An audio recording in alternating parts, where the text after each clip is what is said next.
I want to share with you a little story that when the real estate market crashed in 2008, I took off on a sailboat. And I'm kind of a bold dude, so at the time I was doing hypnosis using that technique to train salespeople to be better salespeople. And when the real estate market crashed, I had no more clients. As a matter of fact, I was heavily invested in real estate, so I lost everything. So I had one thing left. I had a sailboat. I had a 45-foot sailboat.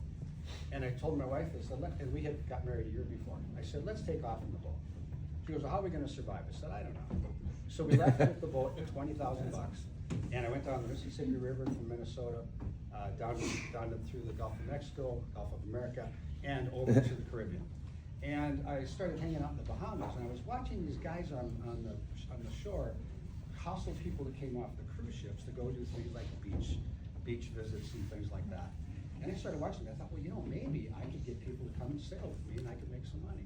So I got to know some of these people on the dock, and I found a guy that would hustle people for me to come sailing.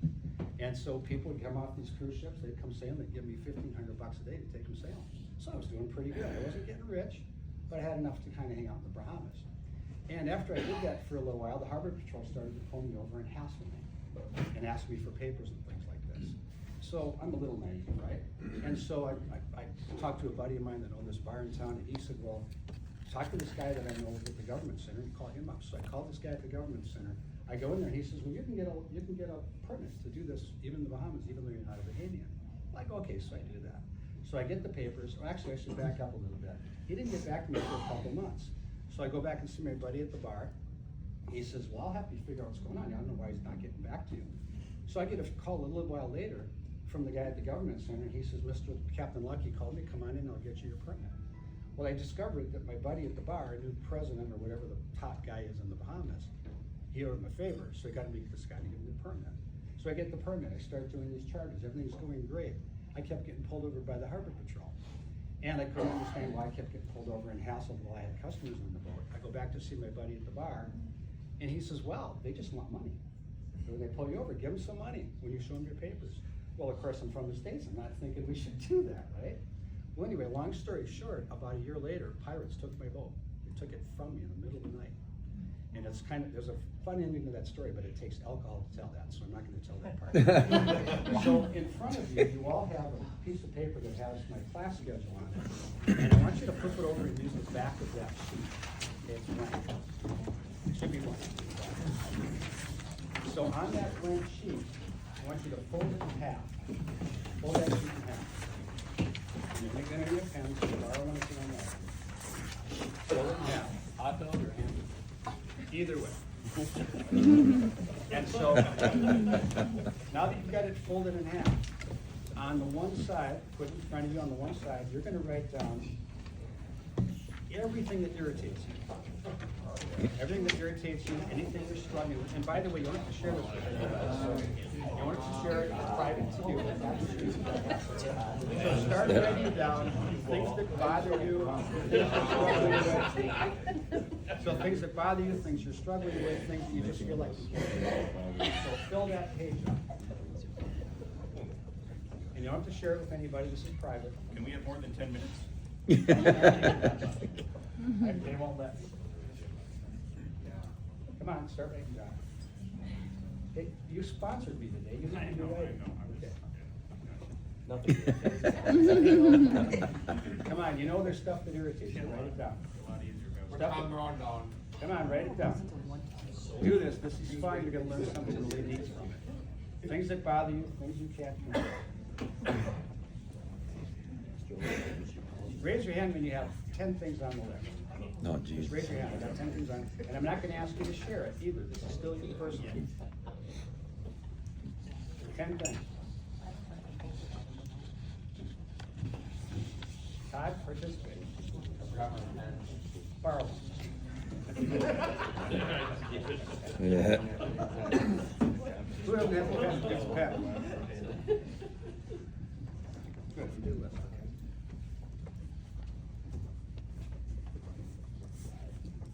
Pop your hand up when you got about 10 things. I got a pen, but I can think of 10 things. Here. Yeah. You got a pen? Yeah.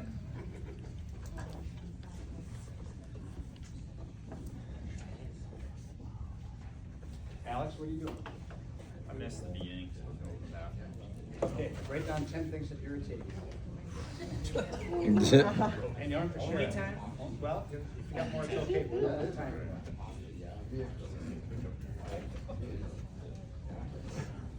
Cheers. Yeah.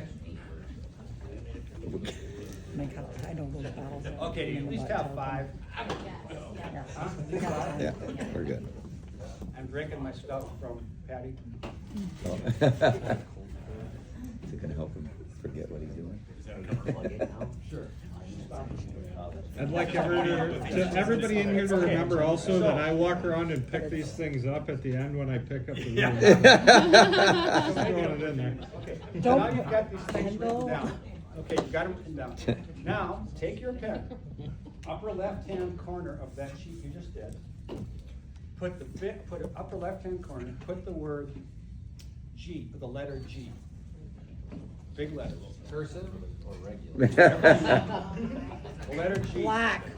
And you're gonna begin to move down the page from the upper left to the lower right with this word I'm gonna give you. So you got G, the next letter is A. Good asshole. The next letter, going from upper left to lower right, is R. Anybody know what the word is yet?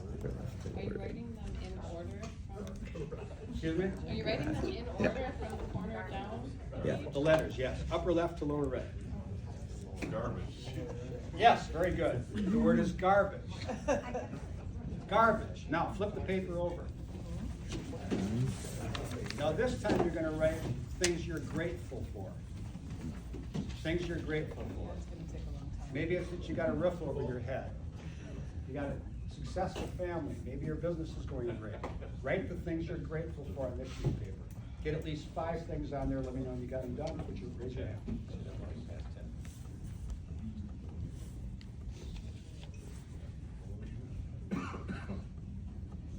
John, I did that on the first time. I'm done. what we talked about earlier, you can write that down. I did. I need 10 things or 5 things? What'd you It's say? just up to you, as many as you can. Things you're grateful for. We're gonna run out of time, so when you got at least 5, pop your hand up in the air so I know you got 5. Okay, we got a few with 5, all right, come on. Got more than that, guys, all right. So, do you like the second page better? Yep. Right? So notice that what we focus on, what we have our brain going into, what our thoughts and words are, affects everything. If you focus on what you're grateful for, it's amazing how much more stuff you get. Right? If you focus on what sucks, it's amazing how that affects everything. So if you've ever seen motivational speakers do their presentations, what do they talk about? Their core message is always, whatever you think about the most, you're going to attract it. Whatever you think about the most, you're going to attract it. So if you think it's gonna be really hard to make good money this year, well, you can expect that then. If you think this year's gonna be a banner year for you, you can expect that. Because you're gonna attract the things you need based on what your thoughts are. You're gonna attract those things that come into your life.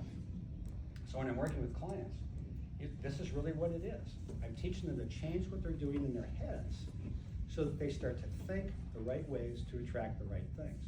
If you think about something as simple as weight loss, for instance, a lot of people just don't believe they can lose the weight. They don't believe they're gonna be able to keep it off. They don't believe they're going to be able to. They don't believe they're gonna be able to because their family's all big. That's all BS, excuse me, but it is. When you change what's going on in your head, it all changes. 50% of my clients getting their goals is what are they doing upstairs? Thank you.